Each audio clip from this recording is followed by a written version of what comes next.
The first night I stayed in the house, I did not feel afraid. That came later. First, it was just quiet. The kind of quiet that feels normal when you move into an old place far from the city. No traffic, no neighbors, no sudden sounds, just silence. I told myself that silence was peaceful. The house stood at the end of a narrow road, surrounded by trees that grew too close, their branches leaning toward the walls as if they were listening. It had been empty for years. At least, that's what the man at the property office told me. "No one stays long," he said, smiling nervously. "But it's cheap." Cheap was all I needed. Inside, the house smelled like dust and cold air. The furniture was old but clean, as if someone had taken care of it recently and then stopped. The lights worked. The doors locked properly. Everything looked normal. That was the first lie. I unpacked slowly, taking my time, letting the evening fade into night. When the sun disappeared, the house changed. Not in a way I could explain. The walls felt closer. The ceilings felt higher. The silence grew heavier. At exactly 11:47 p.m., I heard the first sound. Footsteps. Not upstairs. Not downstairs. Inside the walls. I froze, standing in the middle of the living room, holding a glass of water that had started to shake in my hand. The footsteps were slow, careful, as if whoever or whatever was walking did not want to be heard. I waited. The sound stopped. Then, from the kitchen, I heard a chair scrape softly against the floor. I laughed nervously. "Old house," I whispered to myself. I turned on the television for noise and went to bed. Sleep did not come easily. At some point, I opened my eyes. The room was dark. Too dark. The digital clock beside my bed read 3:17 a.m. I had not heard it turn on. I tried to move. Couldn't. My body felt heavy, pressed into the mattress. My breathing was shallow, tight in my chest. Then I realized something that made my skin crawl. I was not alone in the room. I could feel it, not touching me, not standing close, just present, watching.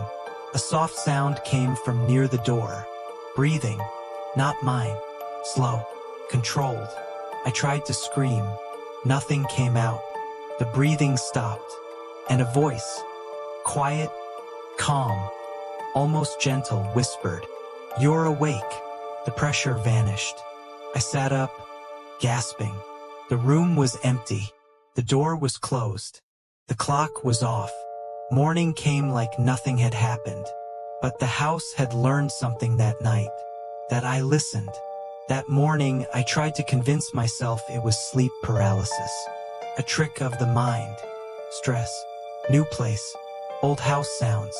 But deep down, I knew something was different, because sleep paralysis doesn't leave messages behind.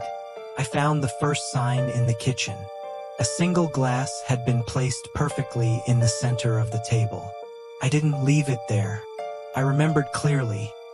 I had kept all the dishes inside the cupboard before going to bed. The glass was filled with water, cold, fresh, as if someone had just poured it. I didn't drink it. I stared at it for a long time, then slowly moved it aside. That was my first mistake, because as soon as I touched it, the lights flickered once, just once, then returned to normal, like the house had acknowledged me. That night, I decided to test something. I spoke to the house. Stupid idea. I know that now. I stood in the hallway and said quietly, "If someone is here, make a sound." For a few seconds, nothing happened. Then, from upstairs, one single step, slow, deliberate. I froze. I waited for a second step. It didn't come. Instead, the step moved again. But now it was closer to the staircase, coming down, one step at a time, not rushing, not chasing, just approaching. I turned off all the lights. Silence filled the house. And then I heard it clearly. A whisper from the top of the stairs. "You called us." My throat went dry. "I didn't mean," I started. But the voice interrupted, softer now. "You listened yesterday." A pause. Then, "So we stayed awake too." My chest tightened. I backed into the living room. The air felt wrong again, heavier than before. The kind of heaviness that makes it harder to breathe without knowing why. The stairs were dark, but I could feel something standing there, not moving, waiting. Then the TV in the corner turned on by itself. Static filled the room. White noise. And inside the static, I saw something. A shape. Not clear. Not solid. But human enough to understand. Standing in my bedroom, watching the screen. Then it turned its head. Slowly. Toward me. The TV shut off instantly. I ran to the kitchen, locked the door behind me, and stood there breathing heavily. My hands were shaking. And then, knock, from inside the cabinet. Knock, knock, 3 soft sounds. I stepped back. The cabinet door opened slightly on its own. Inside was nothing, except a note, folded, dry, as if it had been waiting there for years. I opened it. The handwriting was mine, but I didn't write it. It said, "Don't sleep tonight. It gets stronger when you do. It likes when you listen." My vision blurred for a moment. Then the kitchen light went out. And in the dark, something whispered right next to my ear. "Good. You're learning." After that night, I stopped calling it imagination. Because imagination doesn't learn your habits. The next morning, I found something that made my hands go cold. A photograph on the living room table. It wasn't there before. I picked it up slowly. It showed the inside of the house, but not as it is now. It was older. In the photo, I was standing in the hallway. As a child, I had no memory of that picture being taken. I had no memory of standing there at all. Yet I recognized the house. The same walls, the same stairs, the same strange corner where light never reached properly. My name was written on the back of the photo, in handwriting that looked like mine, but I knew it wasn't, because I had never written my name like that. That night, I tried something different. I stayed outside the house until midnight, sitting on the front steps. I told myself I would not go inside. Not tonight. At exactly 12 a.m., the air changed. The house made a sound. Not loud, not physical. More like a thought entering my head that didn't belong to me. "Come inside." I shook my head. "No." A pause. Then again. "You always come inside." My chest tightened. I whispered, "I don't have to." The response came instantly. "You already did." The front door unlocked by itself. Slowly, I stepped inside without realizing when I started moving. That scared me more than anything else, because I didn't remember deciding. The house felt familiar in a way I didn't want to understand. The hallway lights were already on, as if it expected me. As I walked forward, I noticed something strange on the walls. Drawings, childlike sketches. Some were houses, some were figures, some were just eyes. But all of them had one thing in common. They were drawn in the same handwriting as the note. My handwriting. The walls had been collecting me for longer than I remembered. From upstairs, I heard a voice. Not whispering this time. Clear, calm, almost kind. "You came back early tonight." I stopped at the bottom of the stairs. "I never left," I said quietly. A pause. Then the voice replied, "That's what we like about you." A slow creak. One step on the staircase. Then another. Something was coming down again. But this time I didn't run, because I was starting to understand something terrible. The house wasn't chasing me. It was repeating me. Every night I stayed awake. Every moment I listened. Every time I responded. It was learning. And now, It was speaking in my voice. I looked at the stairs. The shadow was there again, but it didn't feel like a stranger anymore. It felt like a version of me that had never stopped staying inside the house. And then it said something that froze everything inside me. We never slept. A pause. We just waited for you to come back to us.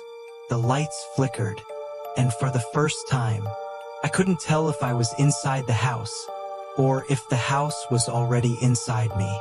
I didn't sleep that night, not because I chose not to, because the idea of sleep no longer felt like something I could do safely. Every time I closed my eyes, I felt the house watching closer. Not from outside, from inside my thoughts. The walls were quieter now. That silence should have felt like peace, but it didn't. Felt like waiting. At around 3:17 a.m., the same time everything always felt wrong, I heard something downstairs. A chair moving. Slowly, carefully. I stayed still in bed, staring at the ceiling. Then I heard footsteps. Not random, not heavy, familiar, like someone walking exactly the way I walk. Step by step, pausing where I would pause, turning where I would turn. I slowly sat up, and in that moment the bedroom light turned on by itself. No flicker this time, no warning, just on. Bright, cold. At the end of the bed, something was sitting. Not fully visible, just shape and presence. But the posture, it was mine, sitting exactly the way I sit when I think too much at night. Then it spoke, in my voice. You're finally watching from where we watch. I couldn't move. My throat felt locked. What are you? I asked. The thing tilted its head slightly, like it was confused by the question. Then it answered, we are what stays awake when you refuse to sleep. A pause, then softer. And you are the part that never stopped listening. The room started to feel smaller. The walls moved in slightly, not physically crashing. More like the space itself was losing distance. I stepped back slowly. The thing on the bed stood up. Now it matched my height perfectly. I turned toward the mirror on the wall, and I saw something I wasn't ready for. There were two reflections, me and it, but mine looked weaker, like I had been repeated too many times. The other one looked stable, confident, as if it belonged here more than I did. The voice came again, calm, patient, almost gentle. The house doesn't keep people. Paused. It keeps the version that never left. My breathing became shallow. No, I whispered. I left. I came back. I'm real. The reflection in the mirror smiled. But I didn't. That's what you think, it said. The lights flickered once, and for the first time, I realized something terrifying. Every night I thought I was surviving the house. I was actually updating it, making it stronger, teaching it how I think, how I speak, how I listen. The reflection stepped closer to the mirror surface, pressing its hand against the glass, and whispered, "Tonight you don't leave." A pause. Then the final line, "Tonight you stay as us." The room went completely dark, and somewhere in that darkness, I heard my own voice say something I did not choose. I'm awake. The darkness did not feel empty anymore. It felt occupied, like something had finally filled every corner of the house, and there was no space left for me. When the lights went out, I didn't panic this time, because I already understood. The house didn't need light to see me. I stood in the middle of the room, waiting for something to happen.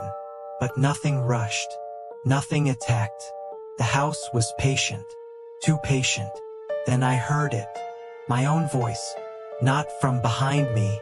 Not from the walls. From everywhere at once. You're almost done. The air shifted. Slowly. Like the house was exhaling after holding its breath for a long time. The mirror in the bedroom lit up faintly again. I walked toward it. I didn't want to, but I still did. That scared me more than anything else, because I wasn't choosing anymore. In the mirror, there was no longer just one reflection. There were many, layered, overlapping, different versions of me standing in different parts of the house. Some were sitting, some were sleeping, some were staring at walls, some were just still, all awake, all inside the same place. Then the reflection I had been seeing before stepped forward, close to the glass, and spoke softly. "This is what we are." Pause. Then, "Not ghosts, not people, just the part that never stopped listening." My hands trembled. "What do you want from me?" I asked. The reflection tilted its head. "Not cruel, not angry, just certain. We don't take you. We continue you." The house groaned softly, not like pain, like relief, as if something long waiting was finally ready. The walls stopped feeling like walls. They felt like memory, like thought, like something that remembers everything said inside it. And then I understood. The house was never empty. It was a recording that never stopped. Every night I stayed awake. Every whisper I made, every fear I paid attention to, kept it, stored it, and slowly built a version of me that never left. The reflection reached out, and this time, the glass didn't feel like glass. It felt like air, soft, open, inviting. A voice spoke one last time, gentle, close, almost kind. "You don't need to leave anymore." Pause. "You were never really outside." The mirror cracked silently, but not breaking outward, breaking inward, like something stepping through from the other side. The last thing I remember is not fear, not pain, not running, just silence, and the feeling of finally being understood by the house. Now the house is awake, and it is still listening, waiting for the next story.